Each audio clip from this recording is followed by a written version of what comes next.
Yo l'équipe, j'espère que vous allez bien. Bienvenue sur la chaîne de la Scalping School ABC. Nous sommes le 25 novembre et on va partir pour la petite market update. Comme d'habitude, on va regarder ce qui se passe sur BTC, Ether, Solana, le Nasdaq, le Gold et on finira par le pétrole. On va aller voir ce qui s'est passé sur BTC dans un premier temps. Alors, hier en M15, j'avais une box ici, j'attendais de voir ce qu'on allait faire dedans. Si jamais on n'arrivait pas à franchir cette box, j'espérais une reprise de ce high là et pourquoi pas se diriger vers la prochaine zone de short. Donc aujourd'hui ça va être à peu près la même chose. On va attendre de voir ce que le prix va faire quand il va revenir ici. Pour avoir un rebond ici ou un rebond ici. Avec comme objectif toujours les liquidités de la leg et la zone de short suivante. Pour l'instant BTC qui a repris un petit peu de poil de bête. On va voir ce qui va se passer là. La petite zone des 85K, si elle tient, on peut espérer aller revisiter les 90K. A l'inverse, si elle lâche, commencez à jouer vos shorts pour revenir au moins à minima dans cette zone.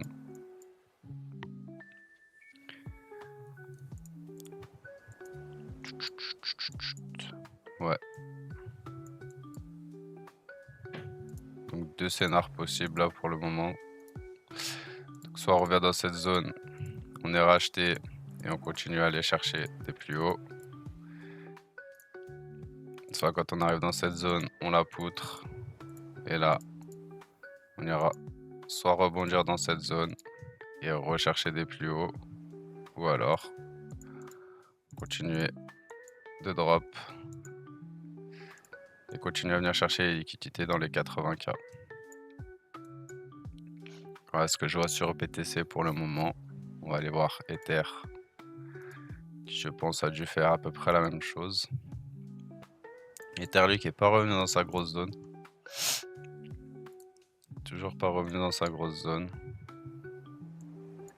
On a toujours ces deux zones là à venir revisiter. On avait la petite zone M15, donc comme sur BTC, hein, il a fait exactement la même chose. On est venu se recharger sur la zone de long et on a poutré la zone de short. Donc sur Ether ça va être la même optique que BTC. On va attendre de voir ce que le prix fera une fois revenu dans cette zone. Si la zone tient toujours, on peut espérer refaire de nouveau plus haut et revenir dans la zone H1 au-dessus. Et à l'inverse, si cette zone ne tient pas, essayez de prendre des shorts pour revenir dans un premier temps sur cette zone de longue et ensuite sur la zone des 2K5 qu'on attend. On va aller voir Solana. Alors, Solana, 4 heures. Solana qui est déjà revenu taper sa zone 4 heures, donc ça va être intéressant de voir ce qu'il va faire maintenant. Sa zone 4 heures et 1 heure, on peut l'affiner. Il y a encore de la liquidité à venir chercher là-haut. Hop. Donc, en M15, on aura deux nouvelles zones de longue. Donc, ça va être comme sur BTC et Ether. Hein. Attendez. Hop. Donc, soit on arrive à rebondir de cette zone et on revient chercher les liquidités de notre zone de short. À l'inverse, si cette zone casse, on essaiera de shorter sur cette leg pour, dans un premier temps, revenir dans cette box. Et dans un second temps, on continue la tendance baissière pour revenir chercher les liquidités de la première impulsion. Donc voilà pour Sol. Je vais aller voir le Nasdaq. Nasdaq, on avait vu qu'il était de retour dans sa zone daily. Pour que sa zone daily tienne, il fallait franchir ce niveau. On n'avait pas franchi le niveau, donc pour l'instant on est sur une SFP daily. On va aller voir, tac, tac, tac. Hop. SFP, SFP. Donc du coup,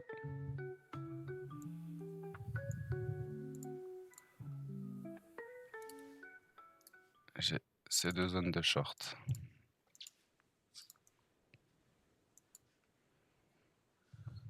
Ces deux zones de short et en zone de longue, à part celle-ci, on n'a pas de nouvelle zone de longue. Donc à voir si le prix part d'ici pour revenir dans cette zone. Attendez de voir si on arrive à casser ou pas. Si vous voyez qu'on n'arrive pas à casser cette zone, prenez vos shorts et visez à minima cette zone.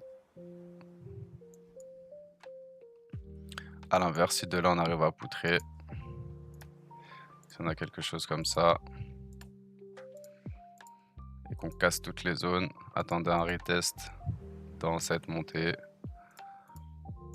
pour essayer de le prendre et aller target de nouveau plus haut.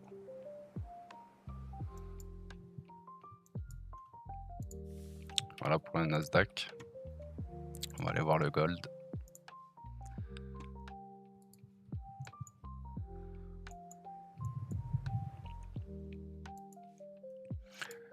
Alors, pour mon 4 heures sur le gold, on a toujours la grosse zone là-haut à aller chercher.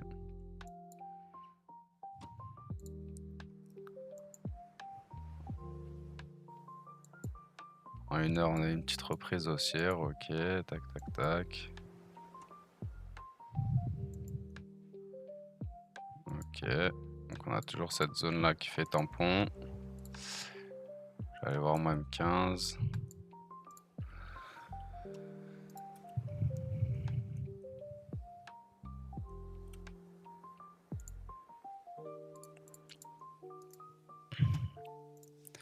Attention quand même sur le gold parce qu'on vient de taper un mouvement en 3. Donc on pourrait redrop d'ici et poutrer nos zones. En tous les cas, là, ce que j'aimerais, c'est revenir dans cette zone et attendre de voir ce que le prix fait dans cette zone. Si le prix tient, pourquoi pas relong et target la nouvelle zone. A l'inverse, si on voit qu'on descend violemment ici, il faudra essayer de trouver des entrées dans la descente pour continuer à short, revenir à minima dans cette box. Et ensuite, on pourra avoir un mouvement de correction en daily.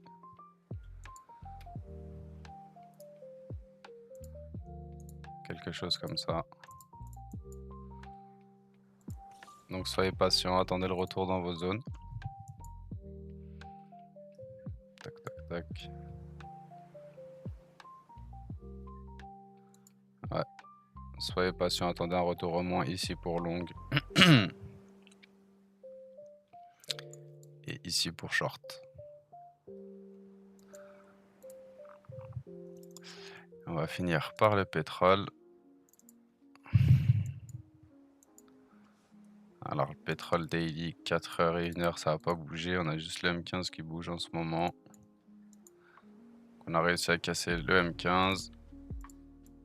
Donc maintenant, la zone de longue se trouve ici. On a notre H1 à aller chercher ici. Donc ce que j'attendrai de voir là sur le pétrole, c'est un retour dans cette zone pour revenir là-haut.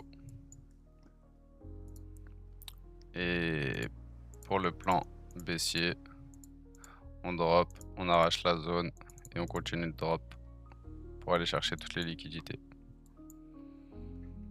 Là actuellement, tout de suite, il n'y a rien à faire sur le pétrole, il faudra patienter le retour en zone. Mais c'est clairement les deux plans à garder en tête sur le pétrole. Soit on redescend ici et de là on repart boule pour target le H1, H4. Soit on a pris assez de liquidité là des shorters et on se retourne pour terminer le travail. Ouais.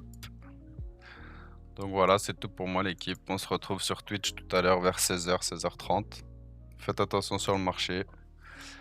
Et à demain pour la market update de demain. Ciao, ciao.